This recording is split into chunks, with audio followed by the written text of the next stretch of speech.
When I was a young scientist in the 70s and 80s, there wasn't the opportunity for translation that there is today. And when I made discoveries, I didn't even think about patenting them. Today, it's very different. First of all, the institution wants us to patent things because it wants to benefit from the exploitation of the discoveries that are made within its walls, and it's entitled to. Secondly, we've realized that when you do patent discoveries, you then can control their development, and in fact, you can bring their development along in a way that you can't if it's, quote, open source, if there isn't intellectual property protection. So actually piggybacking on your most recent comments, David, how have you seen commercialization of science change over time? Well, it's gone from being a dirty word to being an accepted part of the environment.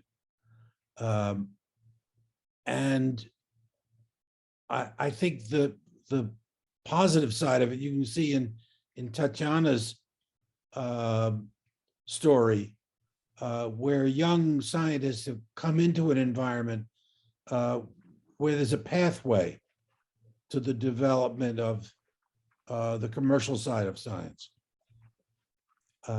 And that's, and of course, a venture capital group like Freeflow is a very important part of the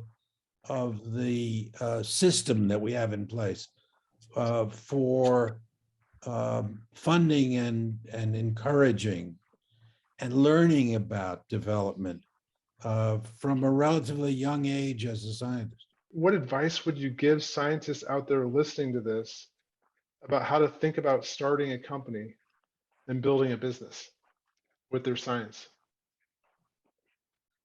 I think the important thing is to very carefully vet an idea to see if it is ripe, if it's ready for development.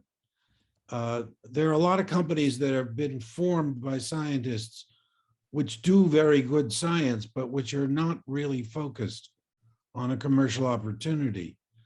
And they ultimately get eaten up or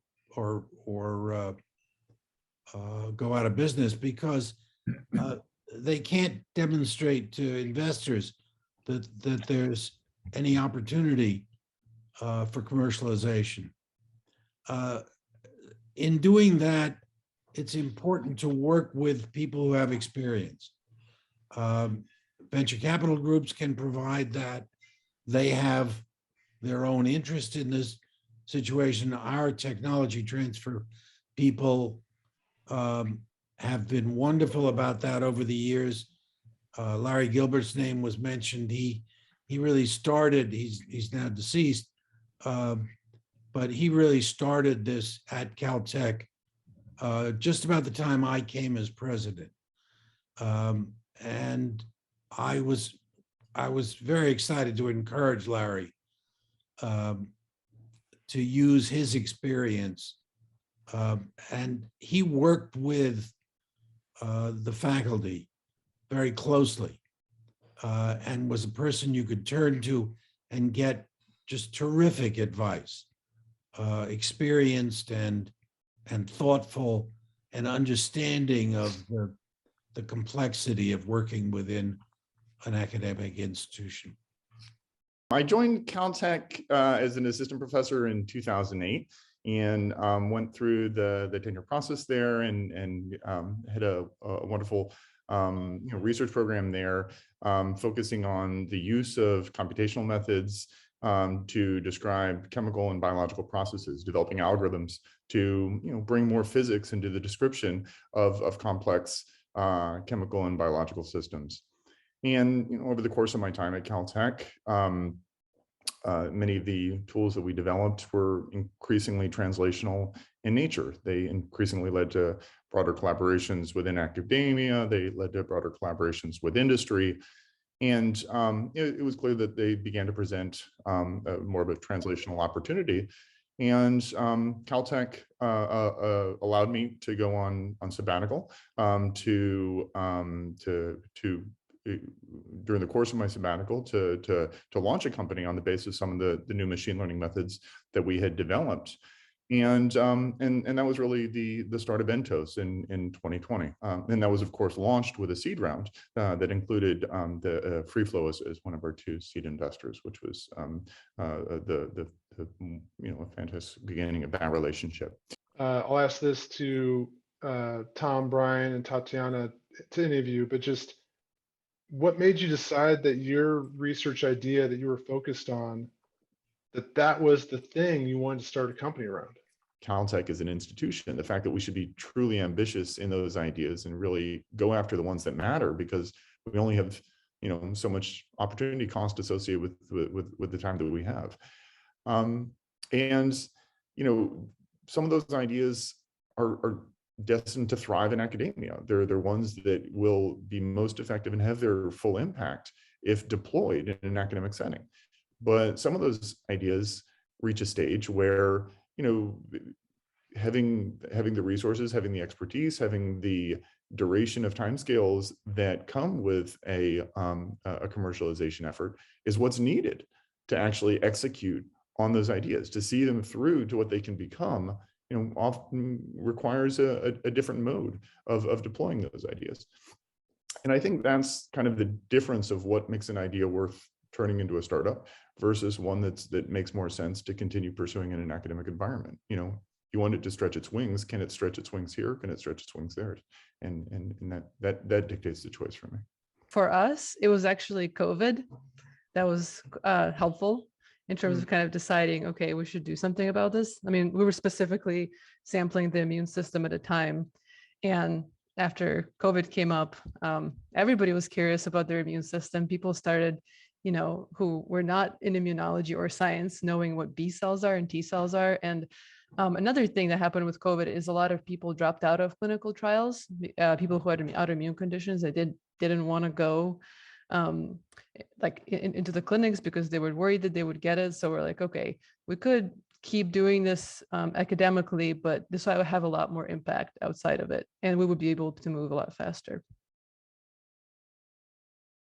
From an investor perspective, Freeflow considers the founding team to be really one of the most important things, potentially in some cases, the most important consideration about making an investment. And we like to think that we sort of, mold and help shape the company around the founders. So we think about it in terms of what skill sets and what experience is necessary to really equip the company once funded with the best chance to be successful. So when we had the idea and did the preliminary studies that showed that the DNA replication repair interface was the Achilles heel of many types of cancer cells, and we used all our facilities at Caltech to develop our first inhibitors that might turn into drugs.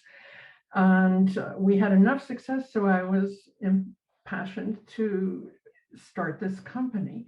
However, I knew that I knew nothing about and had never had any experience outside of academia.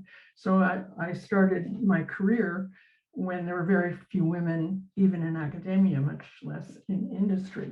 And so my first goal, and I would not have started the company if I had not been able, through our EIR, Helen McBride, to identify a very talented CEO.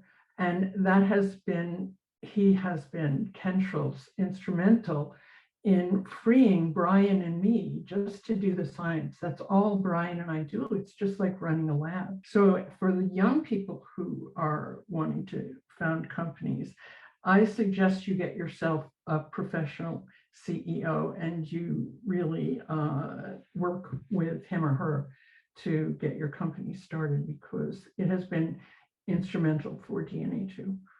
Getting to this founding team again, oftentimes it's scientific collaborations that end up, maybe the genesis is at Caltech, but then it ends up, or maybe it ends up with collaborations with, I think each of you actually, or most of you have, the founding origin stories, or Caltech, but also other institutes. I'm curious, how did those come about? Was that just organic, and then all of a sudden you decided to create a company after you had that collaboration, or do you purposely seek out those collaborators at other institutes in order to drive your company and research forward?